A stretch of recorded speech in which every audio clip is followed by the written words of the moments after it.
Hey everyone, happy Friday.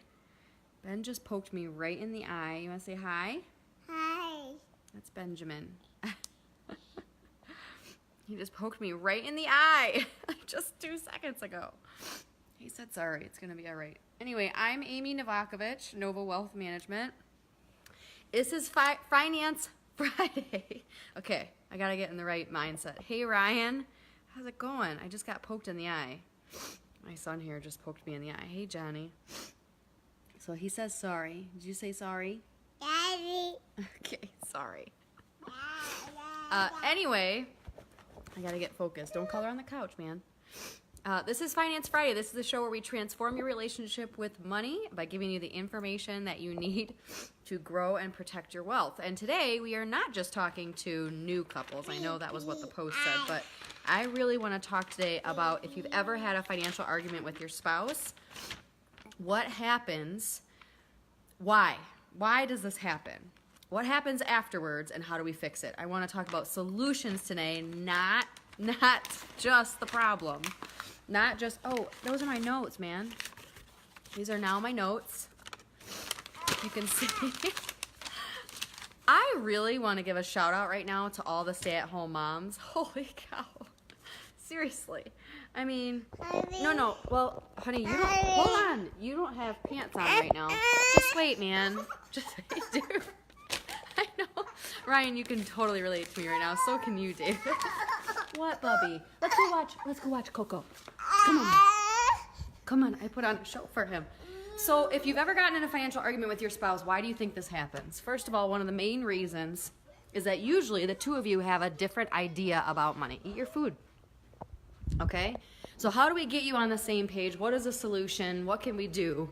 Because we have to, I don't know. We'll find out. We'll see how this works out, Brian. What can we do? Where'd my notes go? To get each other on the same page. Okay, so if one stays home, this is always a big issue that I do when that I come into when I'm doing financial planning, is families that have one person that stays at home and one person that works. And the person that stays at home really has sometimes it's hard because when you don't have money coming in, even though you're doing a lot, to have that feeling of self-worth or how much can I spend or giving me allowance is always that, mentality. And what I want to say is money is something we use, not something that defines us. I'm going to say that again. Money is something that we just use and not something that that defines us. So you have to come to a place where actually what I've even done is I've put a dollar amount on it. So if we have these stay-at-home moms or dads, I guess I just say mom because I'm a mom, but if we have stay-at-home moms or stay-at-home dads, or you know what, this can even happen with caretakers. Like let's say you're both retired, but one of you is taking care of the other. I mean, it's the same type of thing, is that one of you feels like you're working and the other has to come up with this feeling of self-worth with money.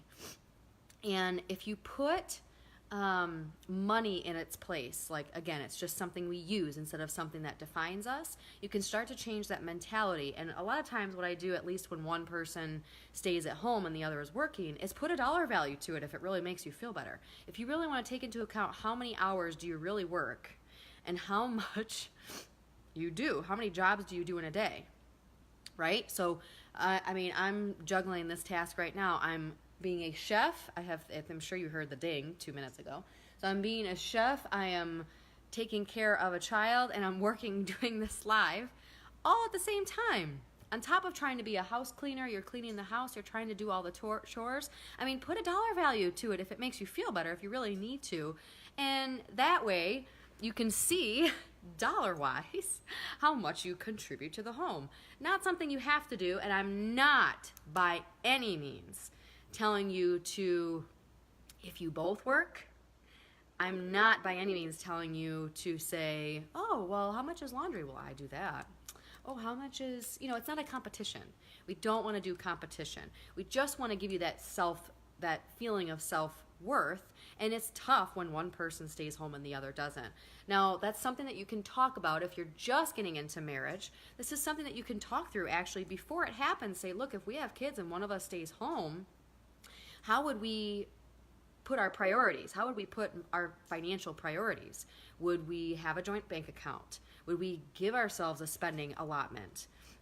And I don't like to use that term allowance. I think that kind of gives a childish connotation to it when you say, oh, it's my allowance for the month.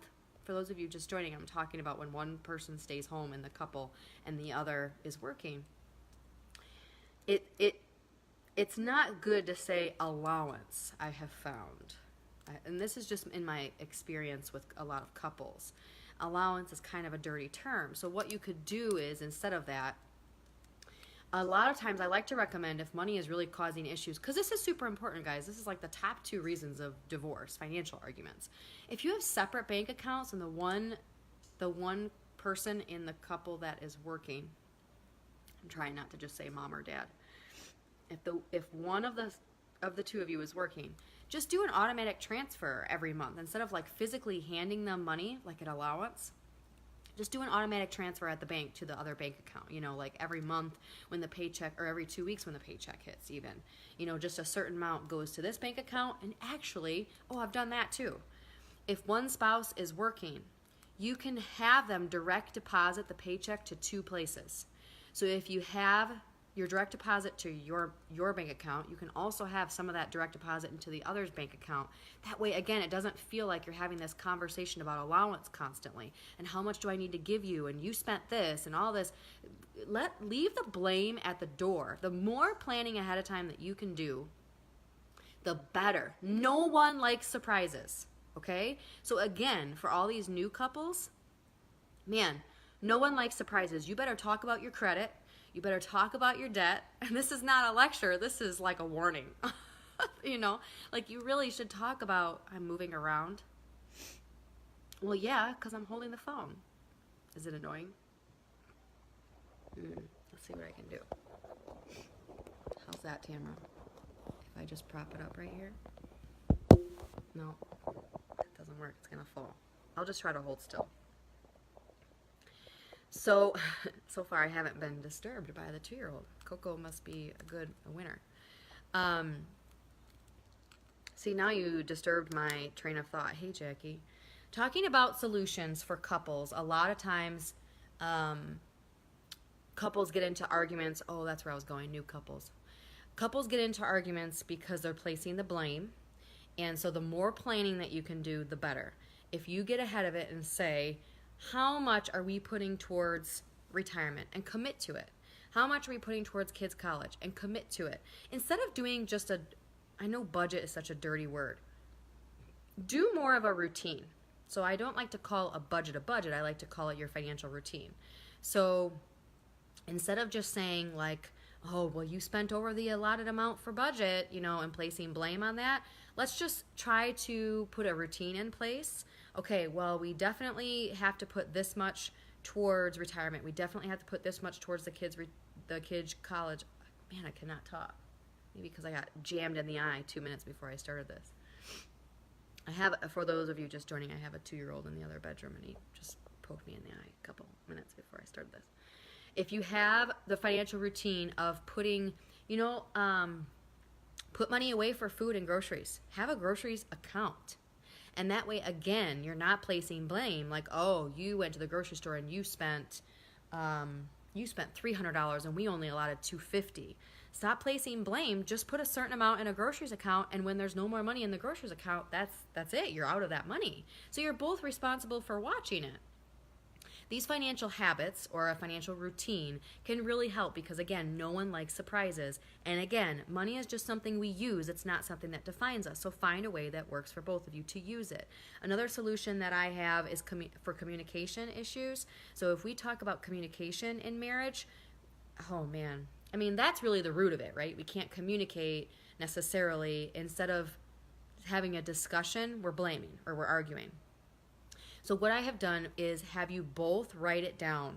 Write it down on a spreadsheet or write it down on a piece of paper, and both of you kind of get an idea of how much you want to spend on certain things, on food, how much you want to save for emergencies. So there's main things that everybody needs to save for, and that's the things I want you to write down. Emergencies, kids' college, retirement, spending, like groceries is a big one, and then leisure, going out, or just going out, having a couple drinks with the friends, or going out and doing something fun. And then you can throw a sixth in there if you can save for a vacation. That's another good one that I want you to write down. And then, kind of like in high school when we pass notes to each other, pass notes to your significant other and be like, here's my financial ideas. If you can't sit and talk about it because it ends in a fight, don't. Put it down on paper, right? Somebody give me a thumbs up if you're listening on that one. Like, don't try to communicate it if you're going to argue. Just put it down on paper and pass the notes back and forth. Because that way you're technically communicating ideas back and forth, but you're not allowing each other to have the argument overcome what you're really trying to accomplish, and that's goals. If you guys put it down on paper, then chances are at least you can come somewhere in the middle on paper. If you both had around $300 a month for groceries, great. You just agreed on that. That's a plus. And then celebrate your wins. Give yourselves credit when you actually do something right. Don't just argue about the bad stuff. Give yourself put a financial reward sheet hanging up and be like, look, we did this. Like, we already did this. We can cross this off the list. The 401k is set up, or the retirement account is set up. Give yourself some positive, reward yourself. Go out to eat when you do something positive, when you come together on your finances, because let's face it, no one really likes to talk about it. We like to all just hope our financial future self will just show up with a stack of cash, right? And be like, oh, here you go, here's retirement. But that's not the facts, guys. Like, we have to come up with a way that we can save for retirement, because our future self doesn't just show up with a stack of cash. So communication, we write it down on paper. Coming up with a way to do separate bank accounts and do the direct deposit if one person stays at home. Direct deposit into 2 different accounts. Getting a third party, here's another solution. Getting a third party, such as us, I'm happy to help you. A third party that can sit you down and be non-biased about your situation. Again, that way you're not allowing the argument to overtake your goals. Sit down with a third party and really just hash out your financial routines. Again, we don't want to call it a budget if that's not something that you really want to do. I know Credit Carl last week was not into the whole budget thing.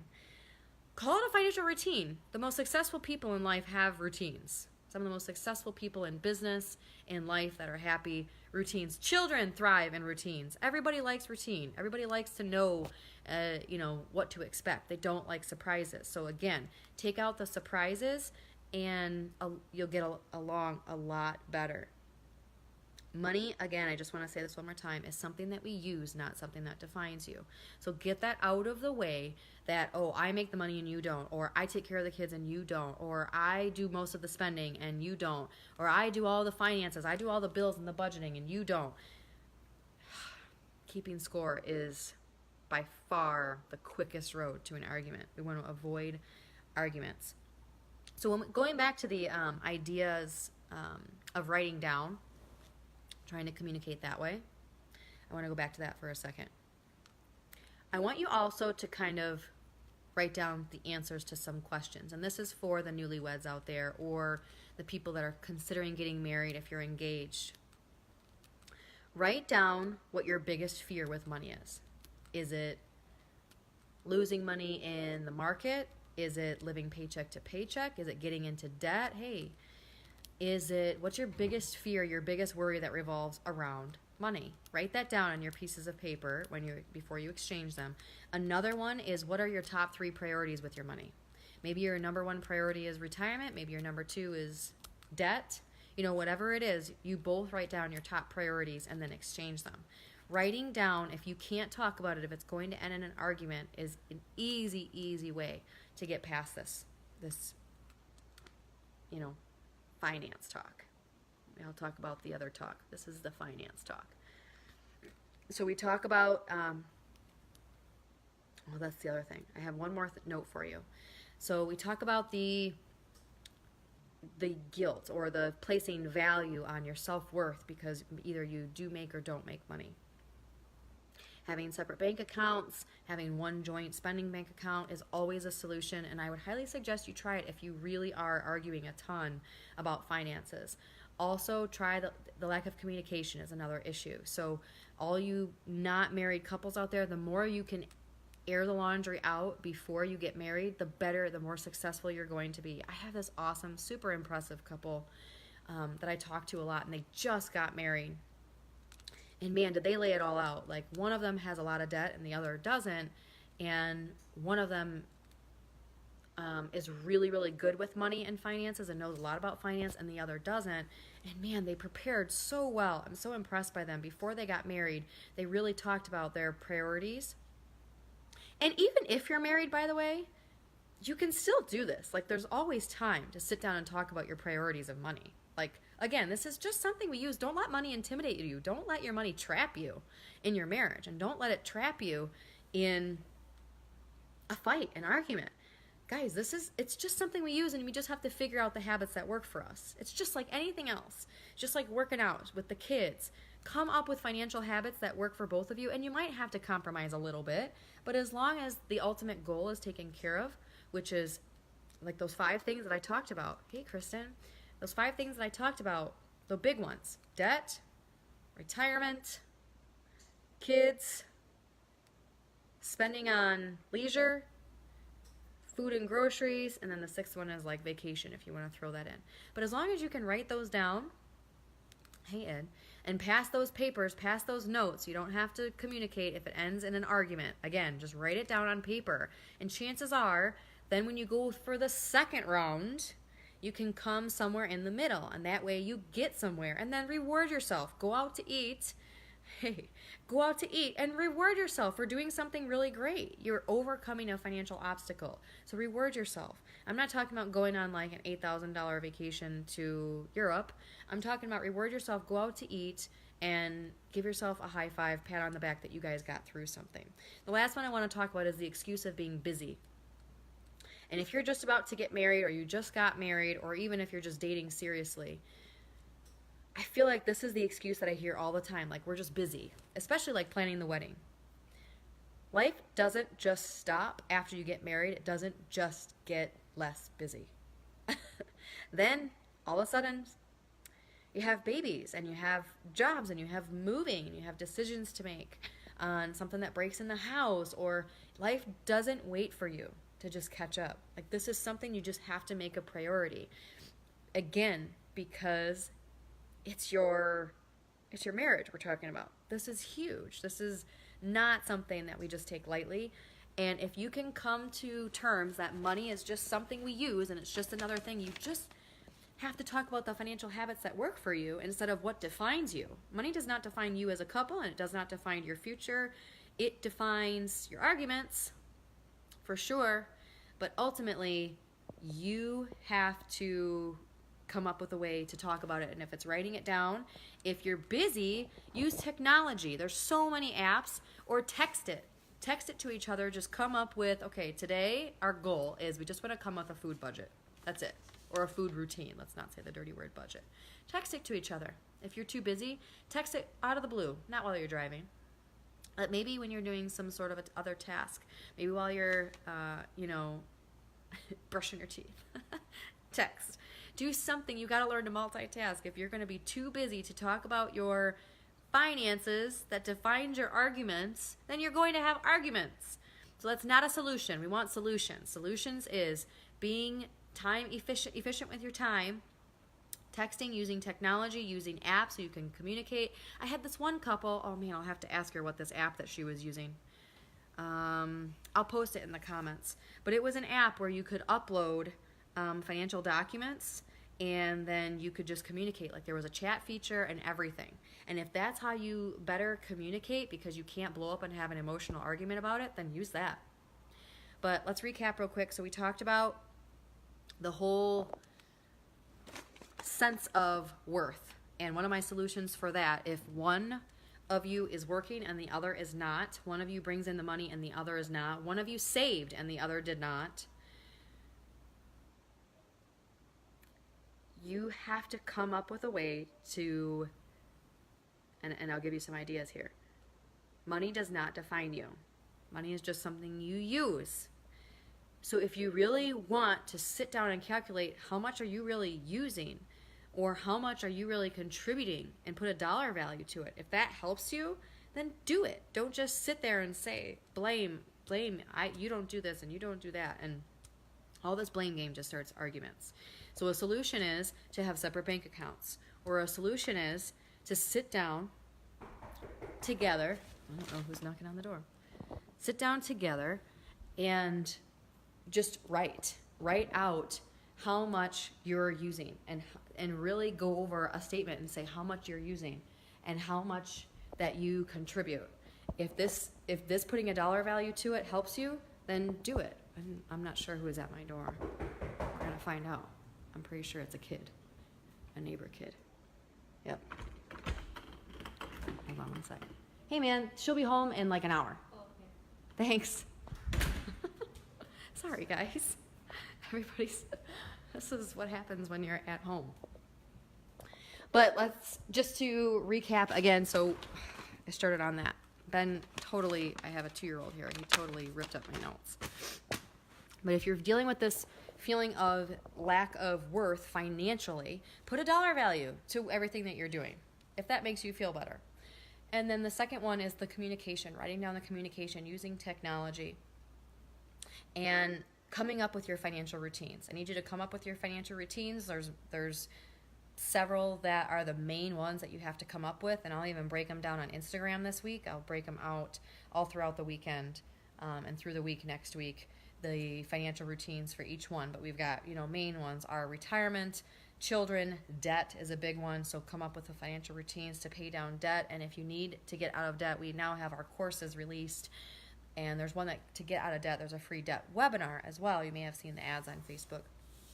We're promoting those. But these are all just financial routines. You don't have to sit down and hash out a budget if you can at least get your priorities down and you can get your financial routine in order. All right, guys, have an awesome weekend. Thanks for sticking it out with me in the home edition of the Finance Friday. Follow me on Twitter at NovakovicAmy. And if you want to contact us, go to the website, novawealthmanagement.com. And we also have Instagram, Nova Wealth Management, and YouTube, Nova Wealth Management. Subscribe to that for some really cool videos. We've been doing a lot more on the YouTube channel lately for just good tips, free information to help you financially.